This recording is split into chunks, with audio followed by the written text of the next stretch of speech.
Mapagpalang umaga po sa ating lahat. Muli ako si Niat Espasyan and welcome to our daily devotion with Pastor Russell Ocampo. And today is October 20, 2025 and our topic is all about bakit kailangan mo rin magpahinga. So our concept is all about 24-hour day. So yung 24-hour day view ay nagtuturo na nilikha ng Diyos ang sanlibutan sa loob ng 6 na literal na araw.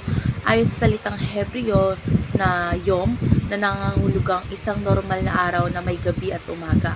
So sa loob ng unang linggo ng paglikha, ginawa ng Diyos ang lahat, ang liwanag, langit, lupa, mga halaman, araw at buwan, mga hayop at tao. So sa ikapitong araw, siya ay naghinto at nagpahinga at kanyang pinagpala ang araw na iyon bilang Sabat. Ipinapakita nito na ang Diyos ay makapangyarihan, ang kanyang salita ay totoo at ang kanyang mga nilikha ay mabuti. So our Bible readings for today is all about Exodus chapter 20 verse 11, ESV version. Sapagkat sa loob ng 6 na araw nilikha ko ang Panginoon ang langit, lupa, dagat at lahat ng naroroon. Ngunit nagpahinga ako sa ikapitong araw, kaya pinagpala ko ang araw ng pagpapahinga at ginawa kong banal ito. So, dako na tayo sa ating teaching. So, yung first teaching is God created all things in the first week of creation.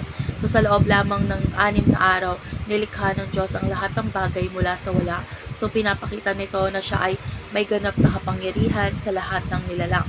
Ang bawat araw kasi ng paglikha ay nagpapatunay ng kanyang karunungan at kabutihan. Second is God can do all things progressively or instantly. So, kaya ng Diyos na lumikha ng lahat ng bagay kaagad, ngunit pinili niyang gawin ito ng may pagkakasunod-sunod. So, pinapakita na ang Diyos ay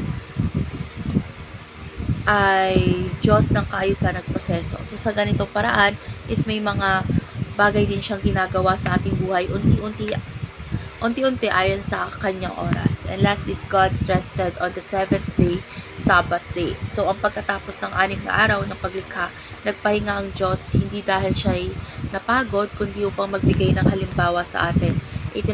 Itinatag niya ang Sabat bilang araw ng pagpapahinga at pagsamba.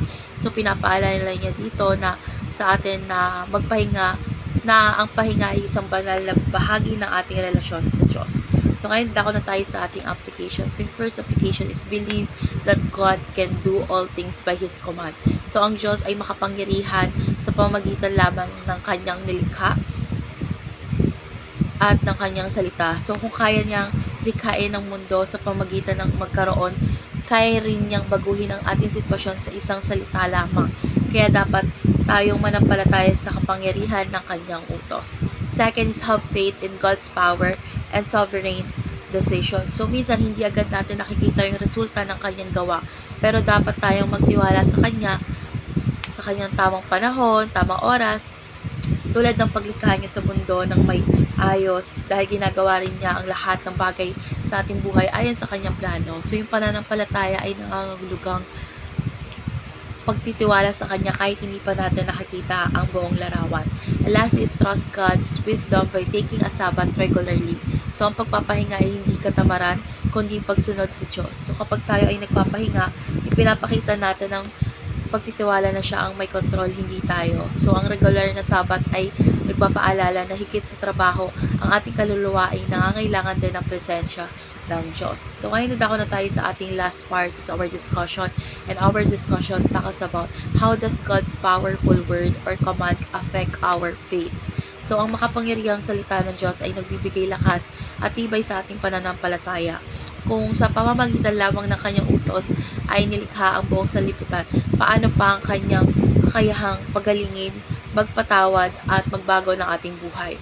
So, ang kanyang mga salita ay mapagkakatiwalaan at buhay na nagbibigay ng direksyon sa atin. So, natutunan ko sa devotion na ito na ang kanyang salita ay sapat upang magtiwala ako sa kanya sa lahat ng sitwasyon. So, sa ating buhay, sikapin nating magpahinga at magtiwala sa Diyos sapagkat siya ay laging gumagawa kahit tayo ay nagpapahinga. So, let's pray po. Lord God, maraming salamat po dahil sa iyong makapangyarihang salita na lumikha sa lahat ng bagay. Lord God, turuan mo po kami magtiwala sa iyong plano at patutong magpahinga sa iyong presensya. Lord God, tawarin mo po kami sa mga panahon na mas pinili po namin umasa sa sarili naming lakas kaysa sa iyo. Lord God, sa araw ng pagpapahinga naway maranasan po namin ang tunay na kapayapaan sa pangalan ni Jesus. Amen.